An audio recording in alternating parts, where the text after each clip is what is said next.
नमो नारायण, जय महाकाल, जय माँ बगलामुखी। आज के मेरे वीडियो का टॉपिक है, जब मंत्र सिद्ध होता है तो आपके साथ ये सब होने लगता है, ये सारी घटनाएं होती हैं। सबसे पहले मंत्र को जानना होगा, सिद्धि को जाननी होगी और देवी देवताओं को भी जानना होगा। ये तीन चरण होते हैं। सबसे पहले हम उस देवी देवता के मंत्र को लेते हैं, फिर जपते हैं और हमें सिद्धि मिलती है। इस प्रकार से हमारा मंत्र सिद्ध होता है।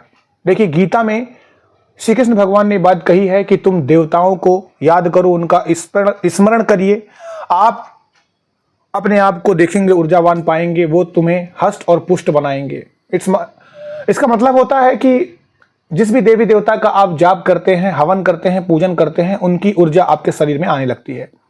तो ये आपकी स्वेच्छा है कि आप किस भगवान का चुनाव करते हैं। इसीलिए जिसका भी आप चुनाव करते हैं वो आपके इष्ट हो जाते हैं। अब जैसे ही आप मंत्रों का जाप करते हैं तो उस मंत्र के जाप के द्वारा आपको ये 10 लक्षण देखने को मिलते हैं।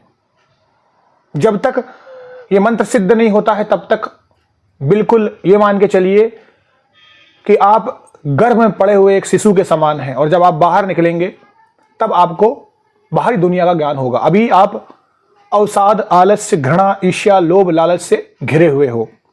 अभी आपका जो गर्भ है वो पूरी तरीके से पका नहीं है, एक तरीके से आप कह सकते हैं। तो यहां पर साधक जब साधना करता है तब धीरे धीरे जो आलस्य और अवसाद के निशान होते हैं उसके शरीर से जाने लगते हैं। उसका चेहरा उभरने लगता है, उसके चेहरे पे एक तेज होता है। धीरे धीरे उसके अंदर ओज आ जाता है, हल्कापन आ जाता है, एक उत्साह आ जाता है। बिल्कुल उसी तरीके से है जैसे कैंचुली के बाद सांप में हो जाता है। और जैसे ही आप साधना काल में आगे बढ़ेंगे और आपका मंत्र जो आप जप रहे हैं काम करना चालू करेगा तो ये 10 लक्षण आपको देखने को मिलेंगे। सबसे पहले ही आपके शरीर में हल्कापन होगा, मन में उत्साह होगा और आपको लगेगा कोई मेरे साथ है और आपको मजा आएगा। अब ऐसा लगेगा कि आपके सर से, मन से कोई बहुत बड़ा बोझ उतार दिया गया है।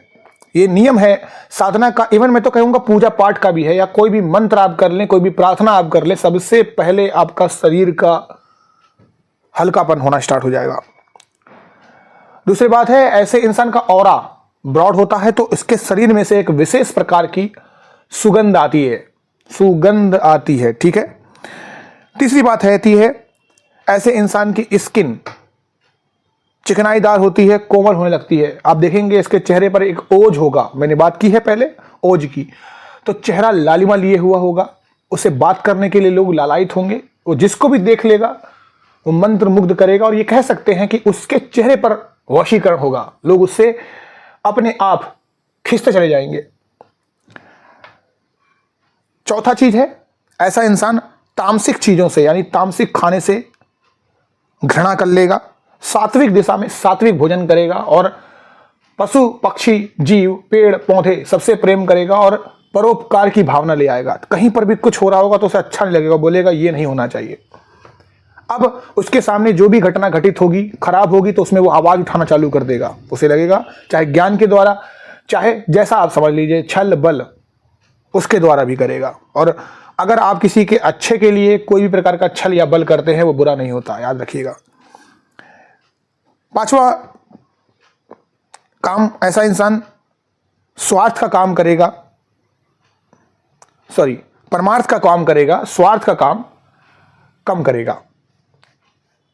तो ऐसा इंसान अपने स्वार्थ के लिए काम करना कम कर देगा और परमार्थ मतलब दूसरे के हित के लिए हमेशा काम करेगा, परोपकार की भावना होगी। छठा, उसके नेत्रों में एक प्रकार का तेज हो जाएगा, क्योंकि जिस प्रकार से त्राटक विद्या से दिमाग बढ़ता है, तेजस्वान होता है, तेजस्वी होता है, उसी प्रकार से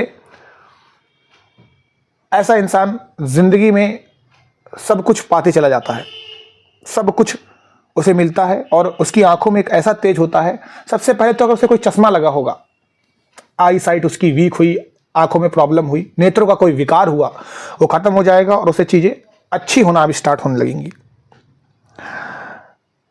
किसी व्यक्ति या कार्य के विषय में वो जरा भी विचार करेगा तो ऐसी चीज़ें अपने आप होने लग जाएंगी। ये 7वीं निशानी है।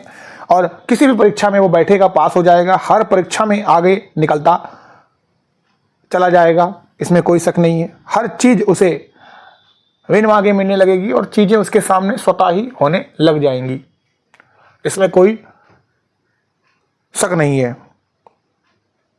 ऐसा इंसान, 8वां पॉइंट है ये, ऐसा इंसान दूसरों के मन के भाव जान लेता है। ऐसा इंसान को अगर आप एक बार किसी से मिला दो तो देख के बता देगा ये इंसान मेरे लिए सही है कि नहीं है। और अगर वो उस समय कुछ भी नहीं करेगा तो बाद में वो अपने दिमाग में बसा लेगा कि ये मेरे लिए ठीक है कि नहीं है। उसे ऑरा समझ में आने लग जाता है, सामने वाले का निगेटिव ऑरा उसका वो भांप लेता है अपने पॉजिटिव ऑरा से, और उसका पॉजिटिव ऑरा उसके निगेटिव ऑरा को टिकने नहीं देगा। वो बता देगा, इंडिकेट कर देगा कि ये इंसान आपके लिए सही नहीं है। 9वां पॉइंट है कि भविष्य में घटित होने वाली घटनाओं का उसे पूरा आभास होने लग जाएगा। कोई भी चीज अब जो भविष्य में घटने वाली है उसे आभास होने लगेगा। वो जान जाएगा कि ये चीज अब होने वाली है, इसमें सावधान रहने की जरूरत है। और ऐसे में वो अपने इर्द गिर्द रहने वालों को भी सावधान कर सकता है, कह सकता है। 10वां सबसे इंपॉर्टेंट पॉइंट है, ऐसे इंसान का सांप किसी को श्राप दे दे या आशीर्वाद दे दे, वो सफल होने लगता है। अपनी गुप्त शक्तियों से वो बहुत लोगों का भला या बुरा भी कर सकता है। ऐसे इंसान का श्राप बहुत बेकार होता है। ऐसे इंसान का आशीर्वाद एक वरदान के समान होता है।